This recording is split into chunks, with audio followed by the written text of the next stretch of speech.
Hi everyone, this is Jolly here. Today I'm bringing you my Zeraora Jungle Guide. Zeraora was one of the three junglers that I used to climb up to Masters.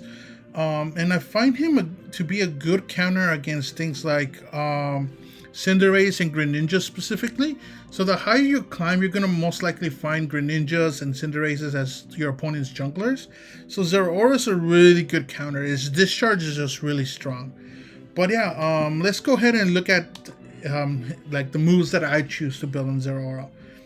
So I usually go slash first. I just like having that combo in the beginning for the Lillipup. You're able to attack, right, and it throws the opponents. It's also really good to gank early game, so it prevents your opponents from like running away. So you go in, you slash 3 times, and then it throws your opponent. So it's kind of like a mini stun in the air. As they're thrown into the air, then you and your laners are able to do more damage. Um, so so that was just slash. Um, his second move, agility, it just helps you dash. If you want to, you could build this move first. It helps you get through the wall. But like I said, I like having the other one first. I like building slash first just to that get to throw the Lillipup and then be able to go and continue my clear. As you can see, I go for Spark. It just helps me get out of tough situations a lot more because it gives me sometimes 3 hops, right? So if I'm caught in if I push too far and they're about to punish me, I use Spark to get out. Just jump 3 times out, and now I'm free, right? As for Slash, I choose to build Discharge. It's just the AoE is just really good. Just attacking everyone within that spam or that area, right? It's just does a lot of damage. And if they have Cinderace, they have Greninja, they have Pikachu, say they have Eldegoss, right? Who else? Gardevoir, right? If they have all these Venusaur, like if they have all these squishy Pokemon, they're just gonna take a lot of damage and they can't team fight. So if you're able to come in, discharge, and do that much damage, then your team could come in and wipe them out, and you're able to take objectives a lot easier. Like, so what I like to do is like I try to get to discharge as soon as possible. So I try to get to level 8, because then that will turn the tides of battle so much faster. Especially for the first Dreadnought. If you have discharge by the time the first Dreadnought spawns, you will get Dreadnought. You know, I mean, of course, unless someone like misplaced, but for the most part, you will get Dreadnought. Your opponents will be dead, and there'll be a free objective. Plasma Gale, so this unleashes a blast of lightning, dealing damage to Pokemon in the area and throwing them. So it also creates a zone of plasma that increases the user's basic attack range and damage dealt while the user is inside the zone. So it's just a really good all unite move for Zeraora. Like, it did get nerfed, but it still does a lot of damage. Bulbasaur, whenever you receive damage, you convert that portion of the damage into additional attack. So you take damage, then you return it to them.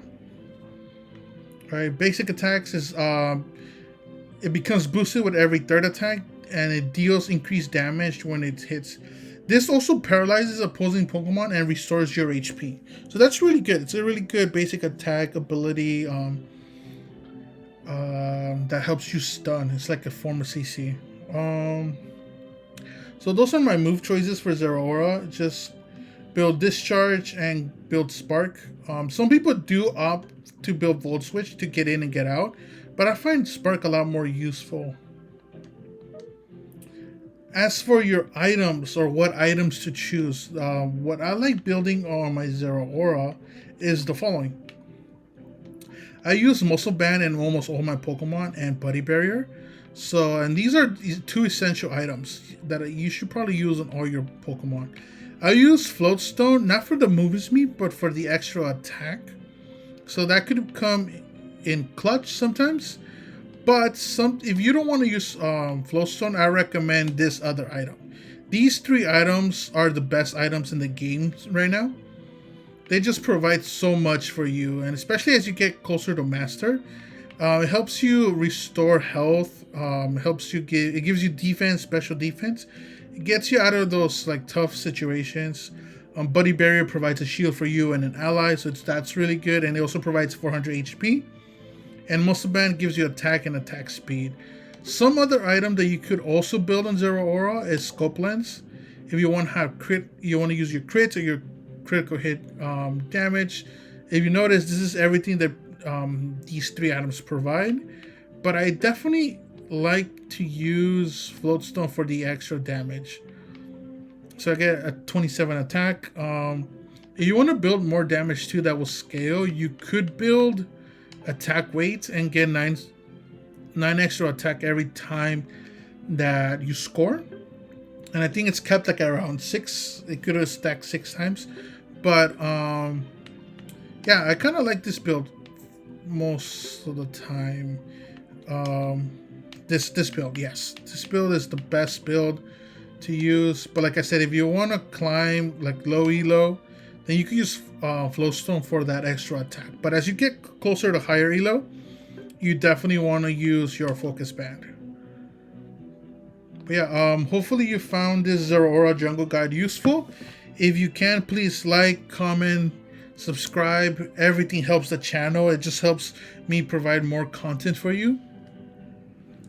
But yeah, hopefully I'll see you around, and I'll see you guys next time. Peace.